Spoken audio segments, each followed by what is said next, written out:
Hey guys, how's it going? Hope you're having a wonderful week. Like always, today I am continuing with my Jennifer Lopez discography journey, and we've made it to her third studio album from 2002 called This Is Me Then. Now, prior to the album's release, Jennifer began a high-profile relationship with Ben Affleck, and the media circus ensued. Her relationship with Ben served as her main inspiration for the album, which she dedicated to him. Now, I don't really remember much about Jennifer and Ben's relationship, but what I do remember is Jennifer and Ben starring in the iconic, Oscar winning, not Oscar winning, no, iconic for all the wrong reasons, j.lo, the movie from, when did this debacle come out?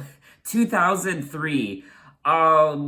Now I remember when this movie came out. I've never seen the movie, but I remember the scathing reviews, and many people said that this was the worst movie they ever saw, and it is considered one of the worst films of all time. Now I am looking at the track list for This Is Me Then, and there are 13 tracks, and the only songs I recall hearing are tracks number 6 and 7, All I Have, and Jenny from the Block. All the other tracks are brand new to me, but like always, if I start listening to a song that sounds familiar, I'll let you guys know. And the album is 50 minutes. But anyway, enough talking. Let's get into it with track number 1, Still.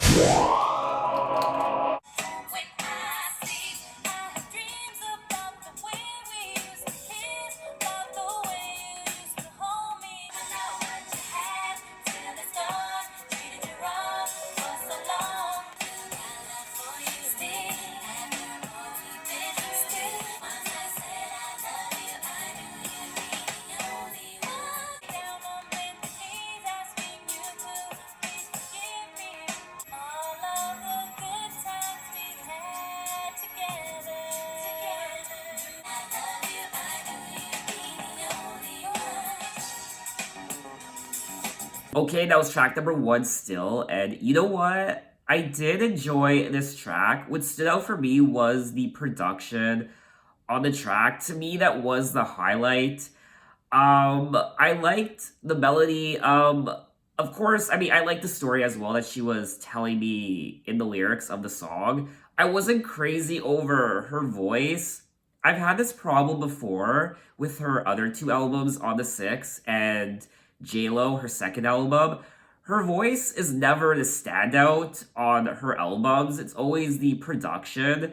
Um, I'm gonna be honest, j.lo was never the greatest vocalist. I'm just gonna say it. She was always an amazing performer and entertainer and dancer, actor, but she was never the greatest singer. So on this track in particular, her vocals don't really stand out to me. They're very ordinary. But what stood out for me was the production, and that's what I enjoyed. It was more R&B, and I liked it. I have dreams about the way we used to kiss, about the way you used to hold me, and say nothing would ever harm me when we first met. Oh, how you charmed me. So obviously she is singing about Ben in this song. She did in ways dedicate this album to Ben. I mean, there's a song, track number 5, called Dear Ben. So I imagine this whole album's essentially about Ben Affleck. A lover and a friend to me you were. How did it end? To not have you in my life when I wanted to be your wife. But the love still lives here, still. I still got love for you, still. After all we've been through, still. She keeps referring to this person in the past tense though. A good man you were to me, were. Always there to care. I never thought we'd part. So I don't know if this song's actually about Ben, or maybe it's about the person she dated before she started dating Ben. Or it could be about Ben. I really don't know. In June of 2002, Jennifer divorced her former backup dancer, Chris Judd. Oh. In June of 2002, and she started dating Ben Affleck. I don't know when she started dating Ben Affleck. Oh, they were engaged. What? I didn't know they were engaged. The couple got engaged in November of 2002, shortly after Jennifer finalized her divorce from Chris Judd. So she divorced Chris and then immediately went into a relationship with Ben and got engaged to Ben. And then unfortunately, yes, all good things have to come to an end. Jennifer and Ben did end their engagement in January of 2004, so that didn't last very long. But anyway, let's move on to track number 2, Loving You.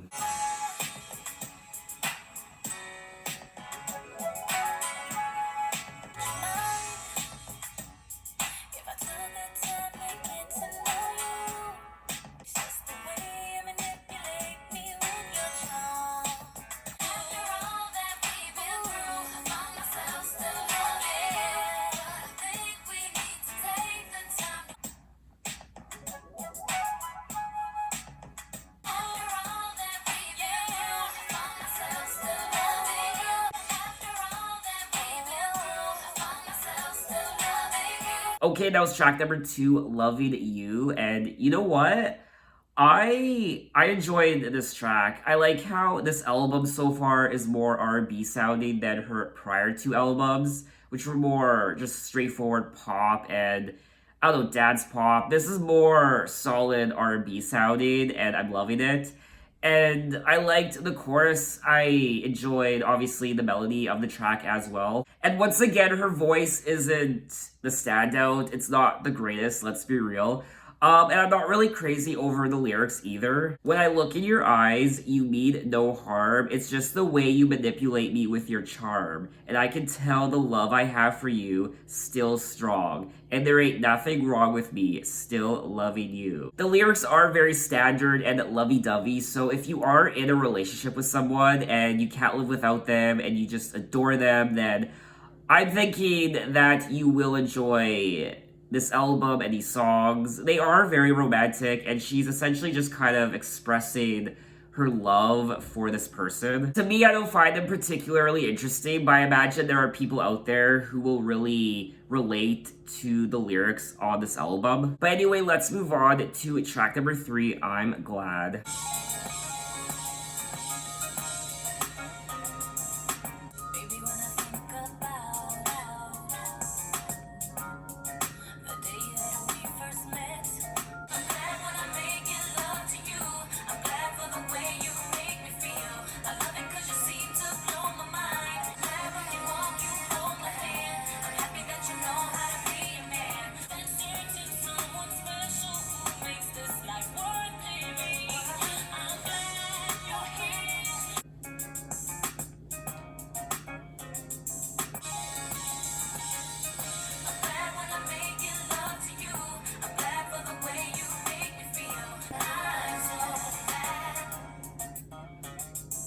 Okay, that was track number 3, I'm Glad, and this is another self-explanatory song. I don't really need to explain what she's singing about. She's essentially saying, I'm glad that I found you. I'm glad when I make you love to you. I'm glad for the way you make me feel. I love it because you seem to blow my mind every time. I'm glad when we walk, you hold my hand. I'm happy that you know how to be a man. I'm glad that you came into my life. I'm so glad. Perfect blend, masculine. I think I'm in love. Dab, finally. Dab, finally is right. She has found her Prince Charming, Ben Affleck, and they are going to go off into the sunset and get married and have lots of babies and grow old together. Unfortunately not. It's just so sad to read how happy she is, and yet just knowing that they're gonna break up and end the engagement. It's sad because this album is like a tattoo. A lot of people get someone's name tattooed onto their body, someone they're dating. And there is a track on this album called Dear Ben, which, I don't know, I imagine someone should have advised her against that and said, don't name a song after Ben, because if you do break up with him, you're gonna look back on this album and song, track number 5, Dear Ben, and you might regret it. It's like a tattoo. You never get someone's name tattooed on your body unless you're for sure that you're gonna be with them for the rest of your life. Because a lot of people get someone's name tattooed on their wrist or whatever, and then they break up, and then they have to get the tattoo removed. I did enjoy the song to an extent. it didn't really resonate with me, and we are 3 tracks into the album so far, and um these are very decent, ordinary songs from Jennifer Lopez. They're not extraordinary, they're not hits, and we are 3 tracks into the album, and we have yet to come across a hit song, a hit single. They're just very ordinary songs. They're not really grabbing me, but like I said already, I do like the production. That's the standout for me. When it comes to the story that she's telling, I don't really care. She's in love. She's all lovey-dovey. She's holding hands with Ben, and she's confessing her love to him, and it's whatever at this point. I don't really care about the lyrics. The melodies are okay. The choruses are okay. But the highlight for me so far is the production. I'm really enjoying it so far. Anyway, let's move on to track number 4, The One.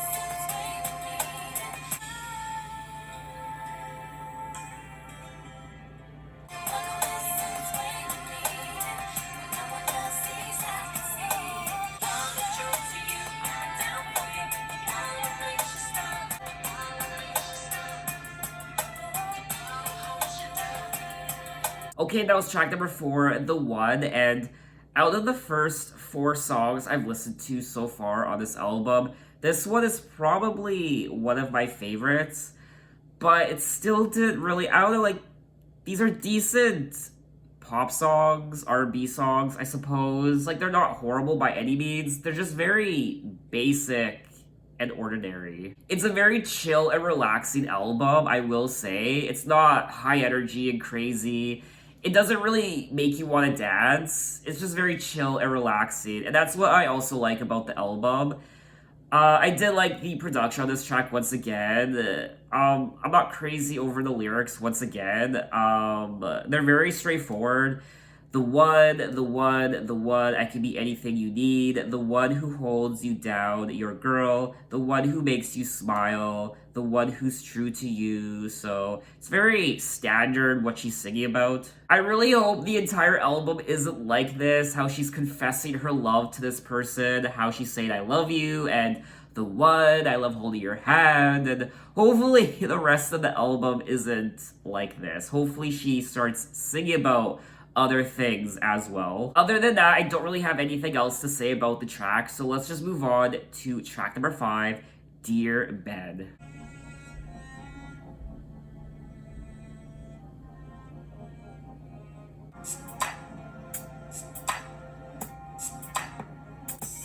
I just can't control myself. I can't be with no one else. I love you. You're perfect. You make my body feel a million different things. That you will always be to me, my lust, my love, my man, my child, my friend, and my king. Oh my.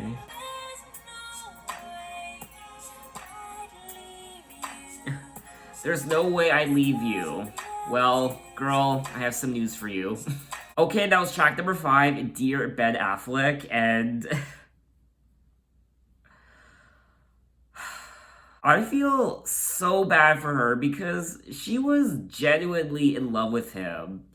And I'm really trying to put myself into the year 2002. I'm trying to pretend that they never broke up, they never called off their engagement. So I'm trying to put myself into 2002. I'm trying to like project myself into that moment when this album was released. I absolutely hate the lyrics of this song. You're perfect, I just can't control myself, I can't be with no one else. It seems I'm addicted to the way you like to touch me.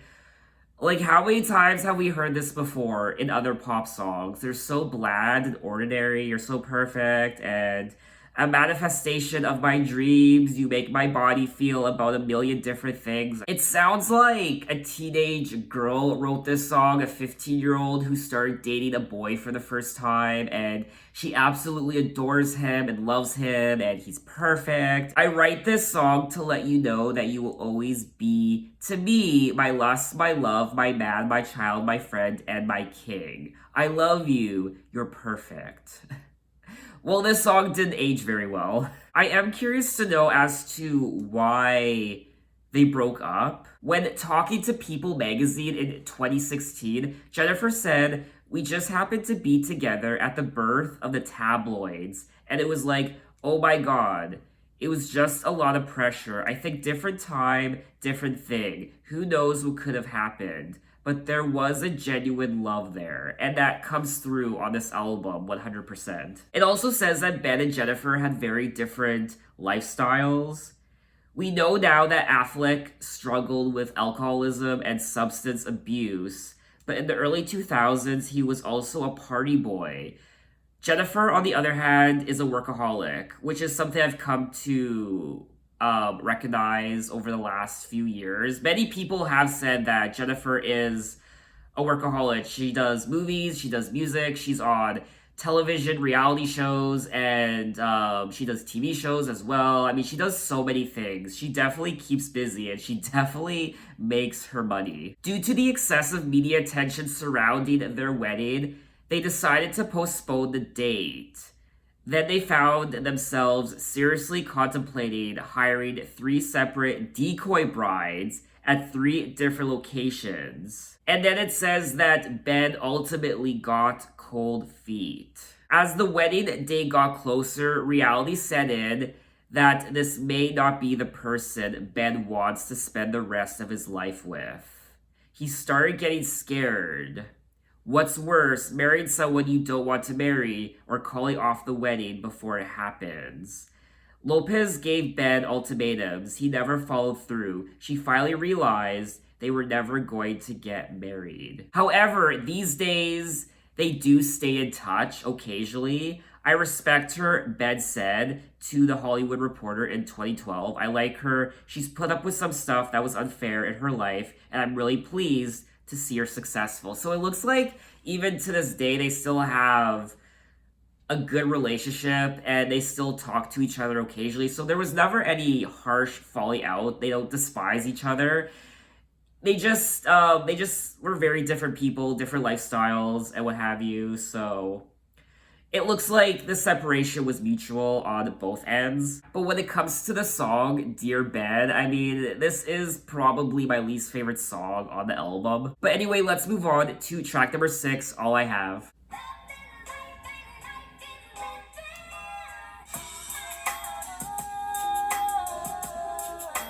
It's such a shame, but I'm leaving. Can't take the way you mistreated me.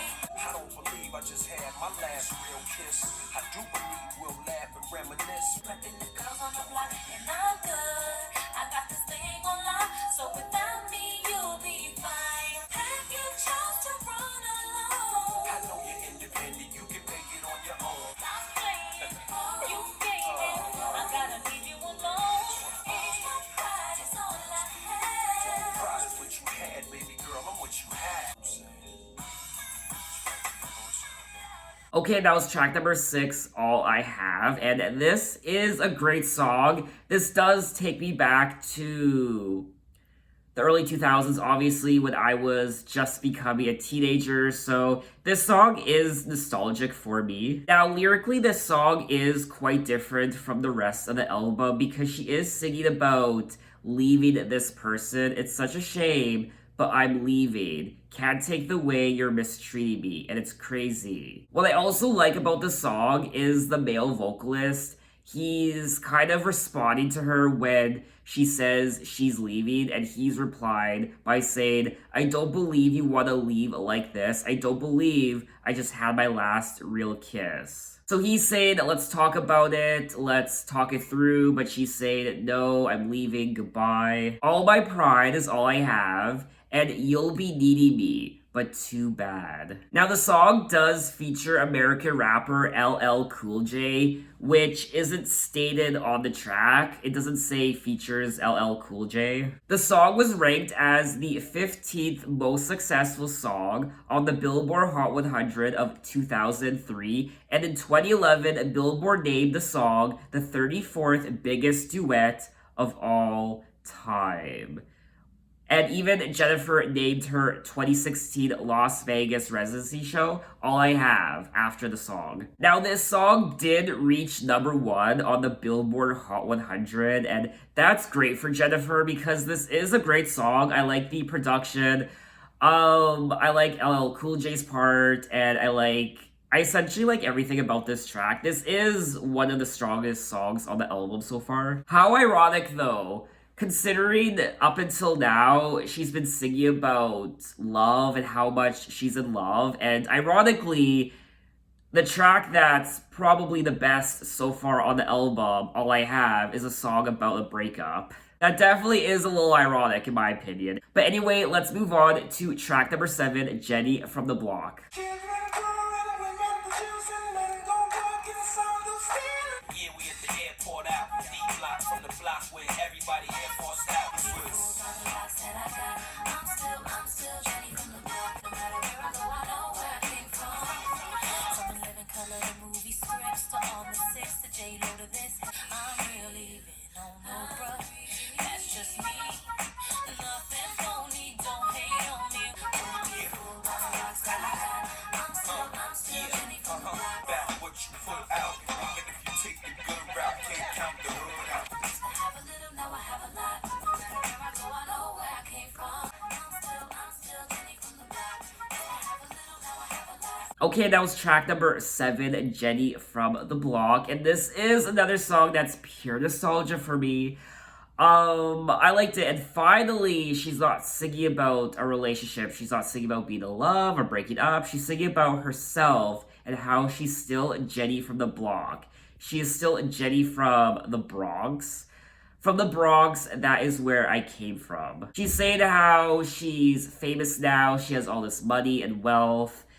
And don't be fooled by the rocks I got. I'm still Jenny from the Block. So don't be fooled by all this finery, all this gold, glitz, glamour, and fame. She's been on Oprah, but she's still the same girl, apparently. She isn't phony and she isn't fake. She's still the same girl that she was. So the song is pretty self-explanatory. I like the song. It's definitely one of the best songs on the album alongside track number 6, All I Have. I am curious to know if this song went number 1 like All I Have. Jenny from the Block only reached number 3 on the Billboard Hot 100. It was really close. Lyrically, the song is about Jennifer's desire, despite her level of fame and fortune, to remain humble and true to her roots in the Bronx. Now, the song does include musical samples from songs such as 20th Century Steel Band's song Heaven and Hell is on Earth from 1975,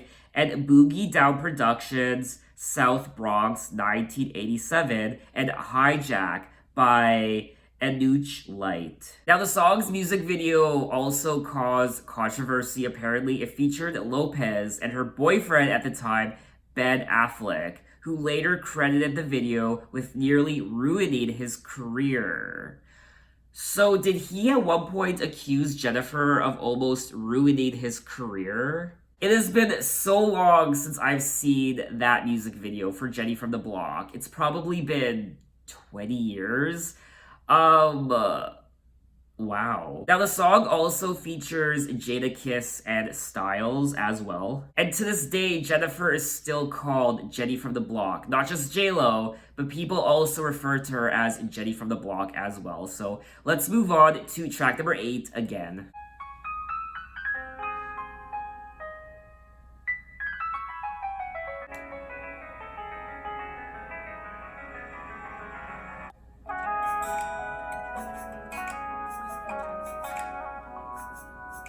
Like an angel out the sky, you came for me. I've struggled all my life. I will love you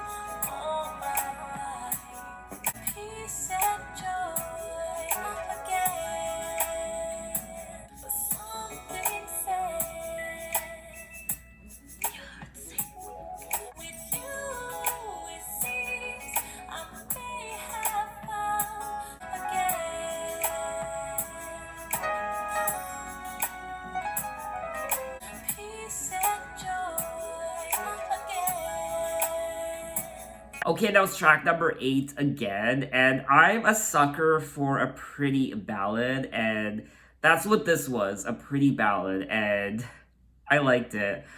I liked the lyrics as well. I loved the piano in the beginning. It kind of went on forever for like over a minute, which I'm not complaining about because it was beautiful. I wasn't expecting that. It's very classical sounding as well, this entire song, and I actually liked her voice on this track as well. So overall, I thought this was just a beautiful track. Like an angel of the sky, you came, clearing up all the clouds, the sadness, and the rain.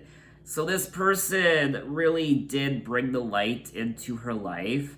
For me, I've struggled all my life to find that thing that makes it right. With you, it seems I may have found some other kind of love. This person gave her peace and joy, and she said how I will love you all my life.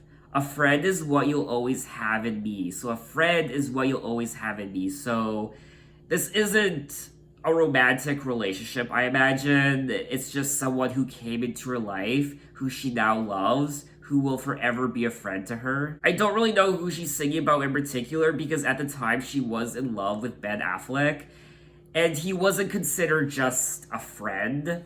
He was in a romantic relationship with her. So I don't know if this song's about him. I don't think it is. It could just be about someone else. Or it could be about Ben. I have no idea. Other than that, I don't really have much to say about the track other than it was pretty and I enjoyed it. So let's move on to track number 9, You Belong to Me.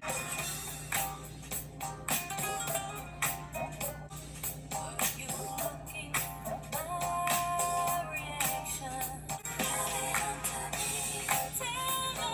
Tell her you're fooling to me. You don't even know her. Can it be, honey, that you're not sure? Tell her that I love you. Belong to me. You belong, you belong, you belong to me.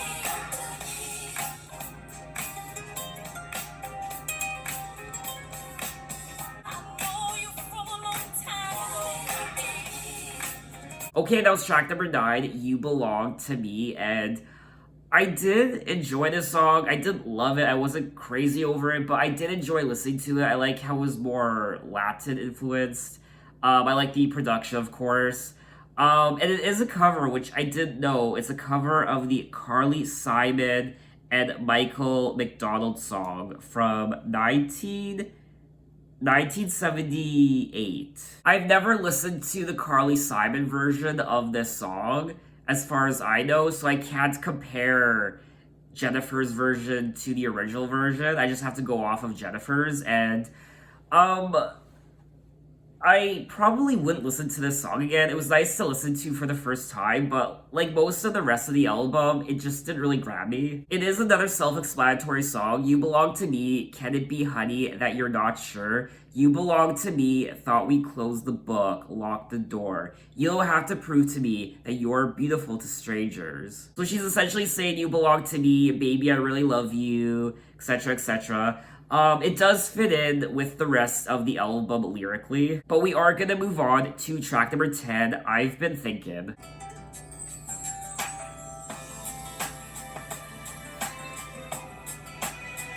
All I need is a place to be and a way to feel what I feel. And if this is real, yeah, I'm asking for your patience. I realize I could lose you. I've been thinking, you've been on my mind. Don't you want that for me? All I need is time to search within my soul so I can share a deeper part of me. Picture the way that you picture with me.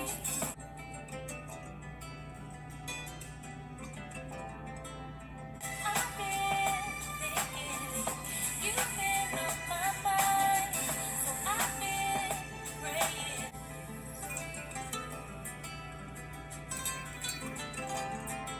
Alrighty, that was track number 10, I've Been Thinking, and this track reminded me of her On the Six album, her debut album.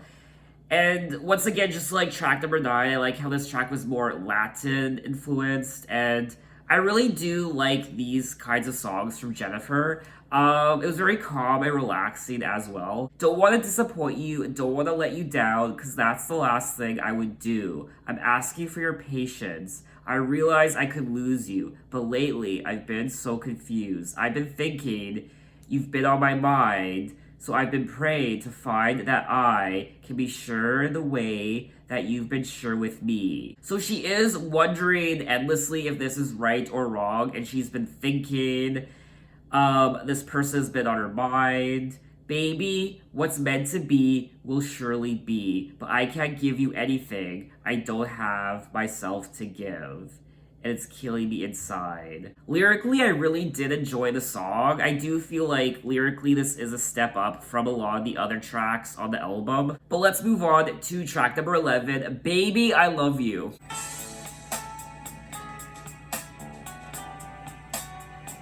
Boy, I never knew I could feel the way I felt when I felt the way you were feeling me, baby. Baby, I love you. Love you. Baby, I need you. I gotta have you. I gotta have you, baby. Can't be without you.